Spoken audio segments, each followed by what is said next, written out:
Amigas e amigos, canal do Xavier, eu sou o Xavier. Gente, por favor, deem um like, se inscrevam no canal, façam comentários, compartilhem esse vídeo e acione o sininho para receber todas as notificações. Isso é muito, muito, muito importante para a gente. Uma história que eu tenho que repetir todo dia.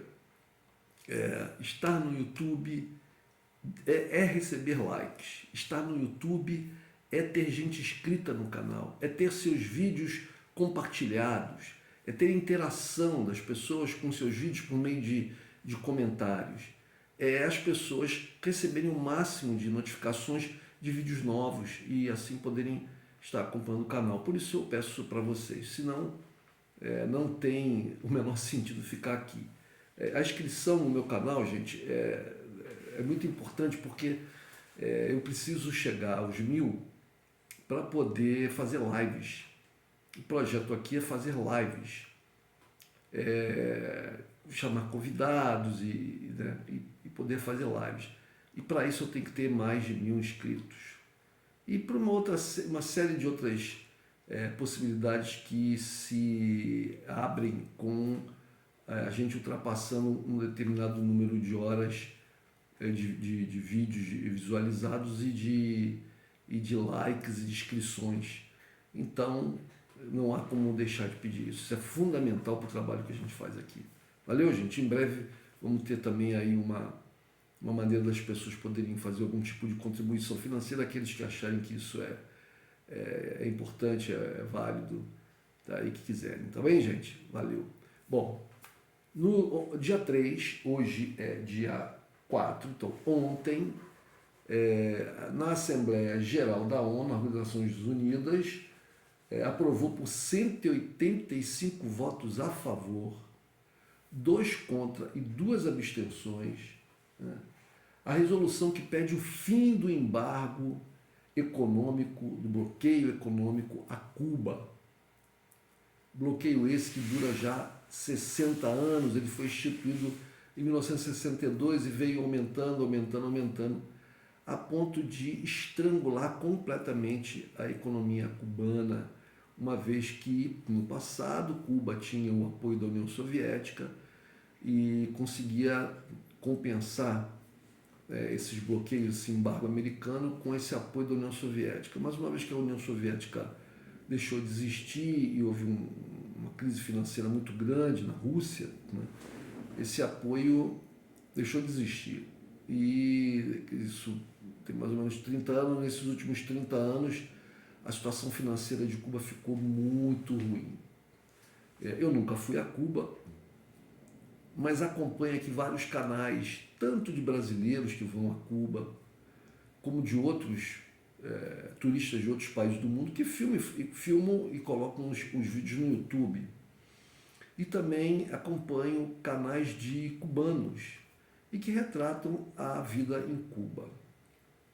A gente não pode dizer que a vida em Cuba, ela, para a grande massa da população, ela é uma vida, digamos assim, miserável, no sentido de que as pessoas passem fome e de que as pessoas tenham dificuldades, como por exemplo em alguns países da África e mesmo aqui no Brasil, né?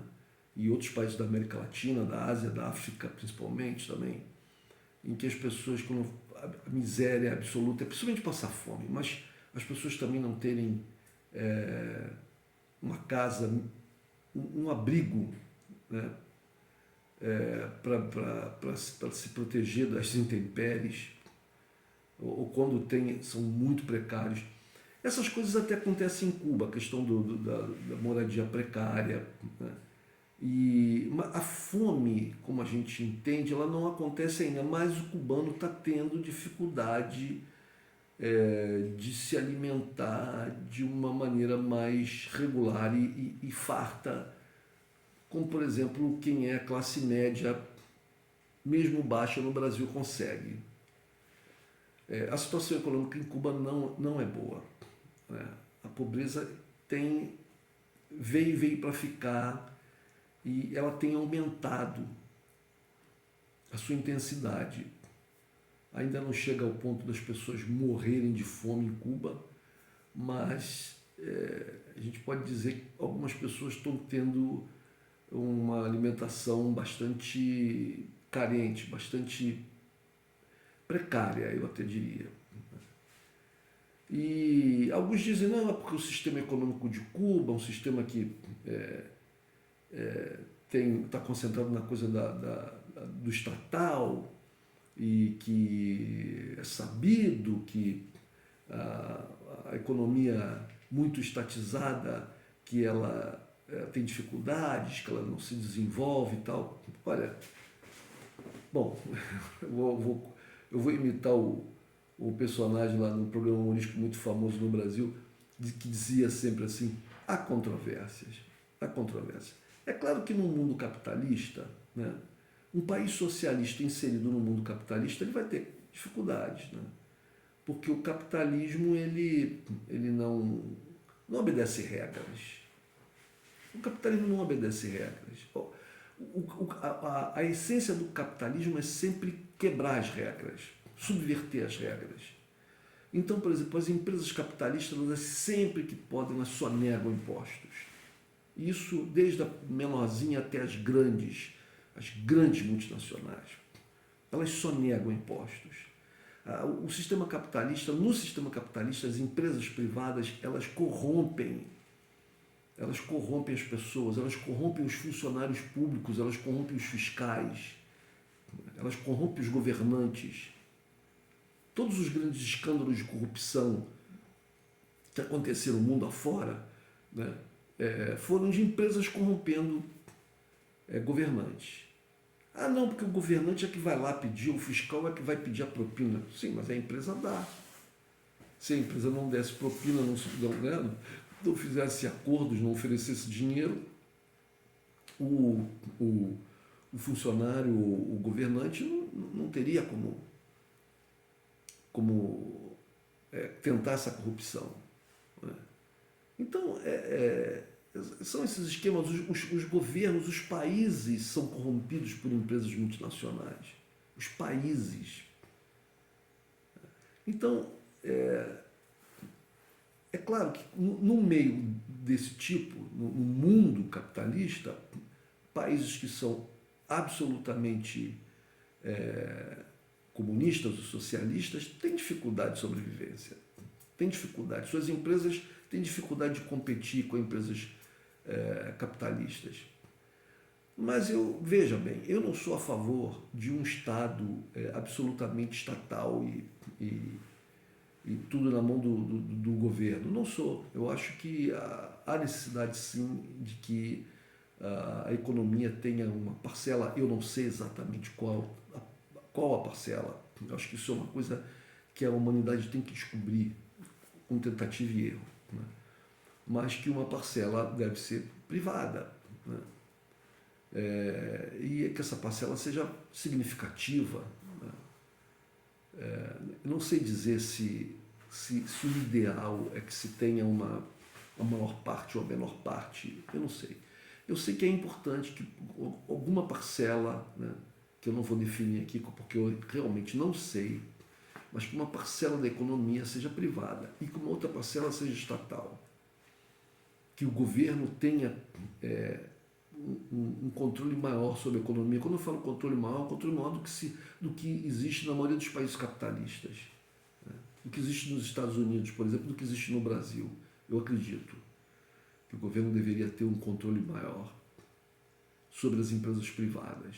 Agora, o quanto maior, eu não sei, mas no Brasil eu posso dizer, por exemplo, que as empresas privadas abusam muito, exploram absurdamente, exploram os empregados, exploram seus consumidores, né, e exploram o Estado, e corrompem a todos. Então, eu posso dar exemplo aqui, posso dar um exemplo. Você pega uma empresa de ônibus, aqui no Rio de Janeiro, por exemplo, as empresas de ônibus, que historicamente sempre estiveram na mão da iniciativa privada.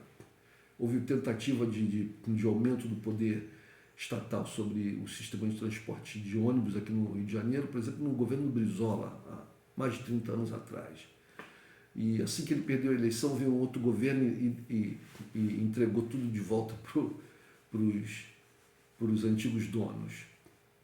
Hoje em dia nós temos os mesmos problemas que nós tínhamos quando o Brizola estatizou a parte da malha das empresas de ônibus aqui, buscando uma melhor administração desse tipo de serviço público. Né? Quais são os problemas? Passagens caras, ônibus muitas vezes degradados, profissionais mal pagos e não treinados. Hoje em dia é pior ainda, porque o motorista é o mesmo que recebe e paga as passagens. O motorista é o mesmo que recebe as passagens, dá o troco para as pessoas, libera a passagem pela roleta. Antigamente você tinha o cobrador, você tinha um motorista e um cobrador. Você tinha um funcionário dentro do ônibus só para cobrar a passagem e liberar a roleta dos passageiros, para os passageiros. Hoje em dia não, é uma pessoa só. E o serviço não é melhor. As empresas de ônibus, quando você mais precisa, não há ônibus, né? Nos horários de rush, as pessoas vêm em pé, ficam horas em pé dentro dos ônibus. À noite, mais tarde, não há ônibus. Mesmo durante o dia, às vezes os ônibus demoram a passar e quando passam já estão cheios. Ou seja, os mesmos problemas, porque depois dessa tentativa lá do Brizola, nenhum outro governante aqui do Rio de Janeiro teve a mesma iniciativa e os empresários de ônibus continuaram com os benefícios que eles tinham antes do Brizola. Então, só uma intervenção estatal forte pode resolver esse problema do transporte público para benefício dos usuários. Porque o transporte público sempre beneficiou os donos das empresas de ônibus. Alguns defensores aqui do liberalismo econômico costumam afirmar que as empresas estatais, por exemplo, que foram privatizadas na época do Fernando Henrique Cardoso, são muito melhor geridas. A questão é, muito melhor geridas para quem? Para o povo? Para a população? Ou para os seus donos? É claro que é para os seus donos privados. Então, não houve melhora. Os donos são a minoria. Os donos são meia dúzia de pessoas, uma família. Né? A população são milhões de pessoas. Então, a gente pega um outro exemplo no transporte. Rede Ferroviária Federal, que aqui no Rio de Janeiro ficou com uma empresa chamada Supervia. Aqui perto da minha casa tem uma estação do trem relativamente perto, não é muito perto, mas eu estou sempre ali naquele bairro, que é o bairro de Madureira, uma estação de Madureira. Para você passar de um lado para o outro da linha do trem, você tem que subir escadas fixas, atravessar por cima da linha do trem, por uma passarela, e até descer do outro lado. As escadas rolantes estão há meses paradas. Essas escadas rolantes pertencem à estação e são de responsabilidade, manutenção de responsabilidade da empresa concessionária, no caso a Supervia. Estão há meses as escadas rolantes paradas. Só para citar um exemplo pequeno. Madureira é um bairro de comércio muito intenso. Pessoas de todas as faixas etárias e de todas as condições físicas se dirigem a Madureira para fazer compra, para resolver problemas, etc. As pessoas obesas, as pessoas de idade, as mães com bebês de colo, as pessoas com deficiências físicas, as pessoas com doenças passageiras, mas que causaram alguma debilidade, né, dessas pessoas, têm uma tremenda dificuldade em subir essas escadas e descer. Quer dizer, não só as pessoas que vão utilizar o transporte público, o trem, têm que subir e descer essas escadas, mas as pessoas que transitam pelo bairro de Madureira são obrigadas para passar para um lado e para o outro do bairro, utilizar essas escadas. E a prefeitura não intervém, o governo do estado não intervém. Há críticas, os governantes fazem críticas a essa empresa, porque ela tem, essa empresa Supervia vem já há muito tempo prestando um péssimo serviço. Os trens estão com falta de manutenção adequada, já houve alguns acidentes com feridos, os atrasos são constantes, e 20 anos depois da privatização, a situação, 20 anos não, perdão, gente, mais de 20 anos depois da privatização, foi na década de 90, a situação dos trens urbanos no Rio de Janeiro está muito ruim. Então, na época que a empresa era estatal, ela teve, com a falta de investimento dos governos também, que não estavam se interessando, já queriam privatizar, então começaram a deixar o governo de cariz neoliberal, né, como no caso do governo Fernando Henrique, tinha interesse em fazer a privatização, privatizou várias empresas. Então, eles permitiram que essa grande empresa, Rede Ferroviária Federal, que era uma empresa nacional, né? O Brasil é um país gigantesco, então ela era uma empresa que tinha trilhos pelo Brasil inteiro, ela foi dividida, ela foi fatiada. E em cada região do Brasil foram vendidas as partes para empresas privadas. Aqui na região do Rio de Janeiro ficou essa empresa Supervia. E de lá para cá, os investimentos foram diminuindo até a gente chegar à situação que nós chegamos. Não há investimento, portanto, o dono da concessionária ele só lucra, ele só recolhe o dinheiro pago pelas passagens, paga o salário dos funcionários que foi achatado, né? O funcionário de hoje de uma Supervia ele tem um nível salarial muito inferior, é claro que feito o devido cálculo, porque é uma coisa de muitos anos atrás, mas ele tem um salário muito abaixo do que tinha o funcionário da grande empresa estatal federal, que era a Rede Ferroviária Federal lá no passado, portanto é só lucro. Né? Os salários dos funcionários achatados, não precisa fazer investimento, tá? Meses sem fazer investimento. Investimentos não, manutenção, né? Não investe dinheiro na própria manutenção da rede. Né? E investimentos é que eles não fazem, não constroem novas estações, não há expansão da linha ferroviária. Essas empresas não fazem, como por exemplo a empresa de trens metropolitano, do metrô aqui do Rio de Janeiro, né? Do metropolitano do Rio de Janeiro, da cidade do Rio de Janeiro, a mesma coisa.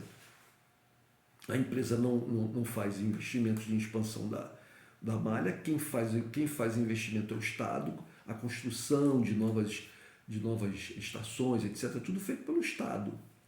Desde depois da privatização continua assim. As empresas que administram a malha existente só administram a malha existente. Né? Elas têm que manter, fazer a manutenção, pagar o salário dos seus funcionários, que sofreram um achatamento. Os funcionários de hoje do metrô, eu fui funcionário do metrô, gente, eu trabalhei no metrô, saí do metrô em 1998. Então, há 24 anos atrás eu saí do metrô, por causa da privatização. Eu e mais milhares de funcionários fomos colocados à disposição em casa. Assim, um dia, chegamos para trabalhar, tinha um aviso, não, vocês não trabalham mais aqui, tem outras pessoas, já tinham outras pessoas trabalhando, vocês voltem para casa e fiquem em casa. E depois de 5, 6 meses em casa, sem receber, recebendo salário, mas em casa, eu comecei a receber cartas anônimas, sem remetente, que avisavam que quem não aceitasse o plano de demissão voluntária que estava sendo oferecido pela companhia, seria demitido sumariamente.